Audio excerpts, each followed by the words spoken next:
Hey guys! Welcome back to my YouTube channel. So on today's video, I'm going to cook my super delicious special kare-kare. I'm super excited guys. It's because this is the first time I'm gonna share my recipe with you on my channel. My husband been asking me, been bugging me to cook. He's right behind the camera. So say hi! Hello! Here are the ingredients. Honeycomb tripe, oxtail, 6 cloves of minced garlic, chopped onion, bagoong or shrimp paste and patis, garlic powder, beef powder, and ground black pepper. Dissolve the achuete powder in a small cup of warm water. Skippy peanut butter is my preferred brand for kare-kare. You can try your favorite brand if you like to. Then cut 10 pieces of sitaw in 2 inches. After that, cut the bok choy in 4 pieces. Eggplant, and of course, puso ng saging. This is my way of cleaning the meat. First, I wash the oxtail thoroughly until the water is clear. Next, I boiled it for 5 minutes just to take out all the gunks and to release all the impurities.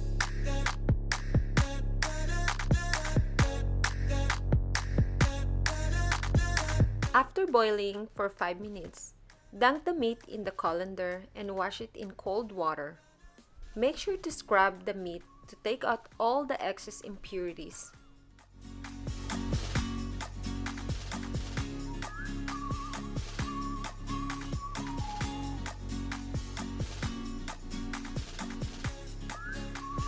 Do the same thing with tripe.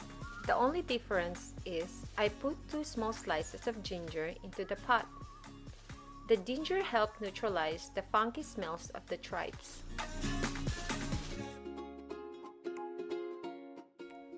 Just don't forget to take out the ginger after you boil it. Then, cut the tripes into 1.5-inch pieces. But if you want to cut it in the big pieces, then you can do so. I prefer to cut it in this size because it cooks faster and it's bite size.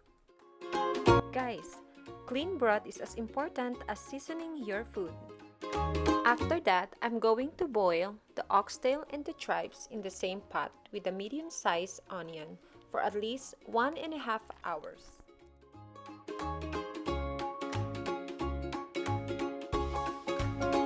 I removed the oxtail from the pot after 1.5 hours.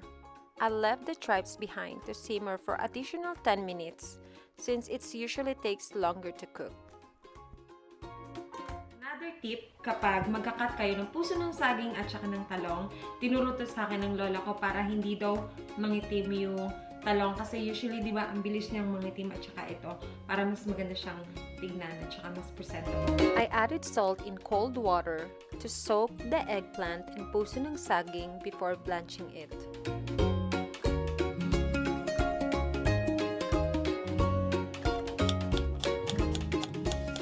This method will prevent the veggies from darkening. Sa mga nagtataka kung bakit niluto ko yung meat the day prior, it's because by letting the meat cool down overnight, you allow the excess fat to solidify on top. The wax-like fat can then be easily removed with a spoon.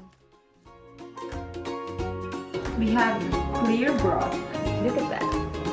If you want to keep the fat, by any means, leave it. But me, I prefer this way because I'm pretty sure it's already infused yung mga flavor ng meat.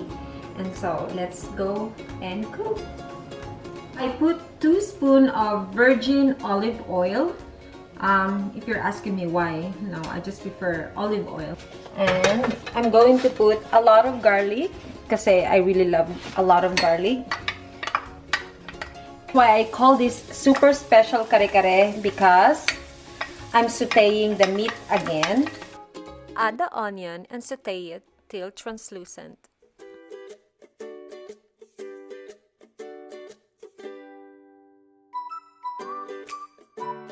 Oh my god. smells so good already. I'm getting hungry. Add the meat and saute it for a few minutes until it gives you a nice brown color.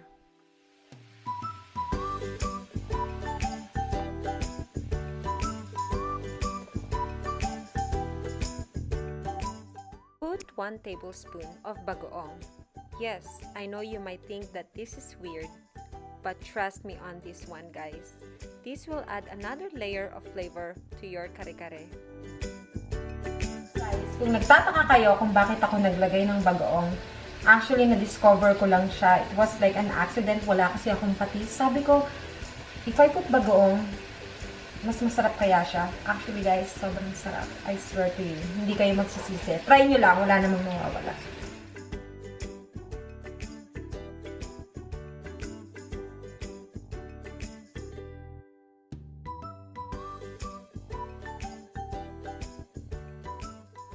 Sprinkle garlic powder.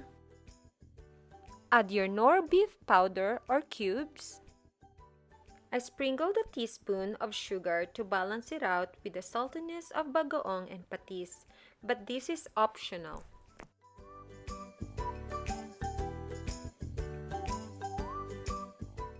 In the meantime, while the meat is simmering, let's blanch our vegetables.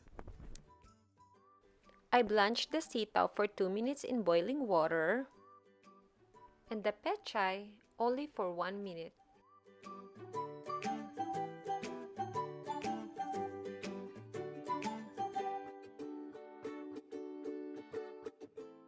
The talong and puso ng saging, blanch it for a good 4 minutes.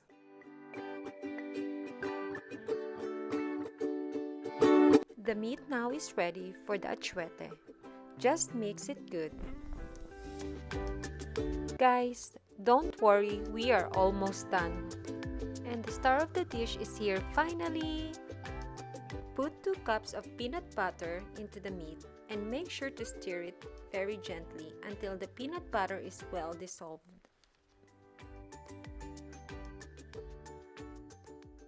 This is the ideal consistency that you are looking for. Not too thick or not too thin.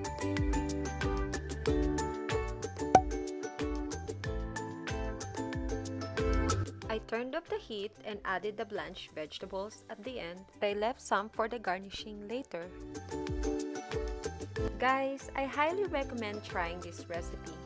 I guarantee you, if you ever cook this to your family, friends, or even your co-workers, they are gonna be blown away and they're gonna love you even more. No, just kidding.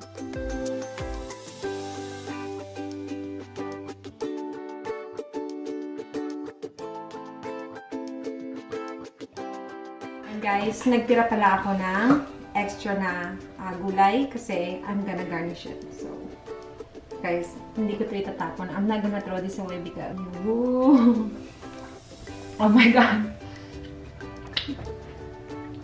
Grabe. Sarap.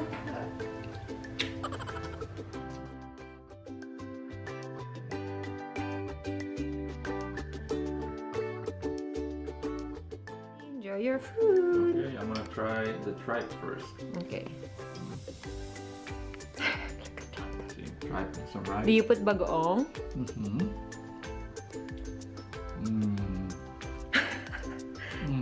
Wow.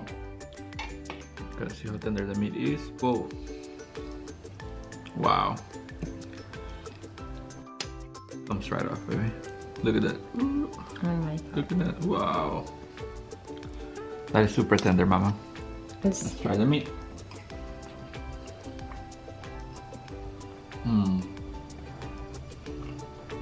Is it Papa approved?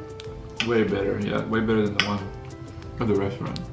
Yay! Good job. Thank you. Let's eat. I'm serious.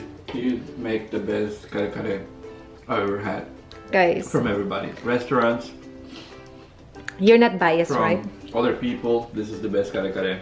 Thank The you. Philippines, here in the States, best kare-kare ever. So Definitely guys- recommend following this recipe. You won't be disappointed. Guys, if you like this kind of video, let us know in the comments down below so I can share my other recipes and we can cook together. Like, subscribe on our YouTube channel. Bye guys! Baby, this is so good. Thank you. Oh my god, I'm so hungry. Let's eat! Let's eat, guys! Why am I laughing? Favorite ko talaga sa kare-kare is yung vegetables. Me too. Yeah, right. Nah, not really. No? Oh, where's my tripe?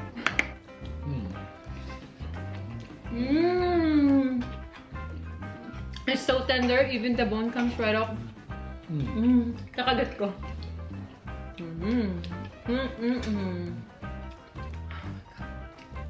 This is the tripe. So tender. I know. I never liked like Where is the tripe tripe? and stuff like that before. Favorite na bagoong namin is Tropics. Tastes like homemade.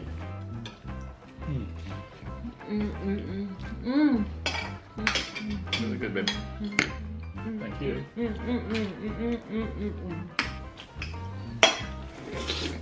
Seriously.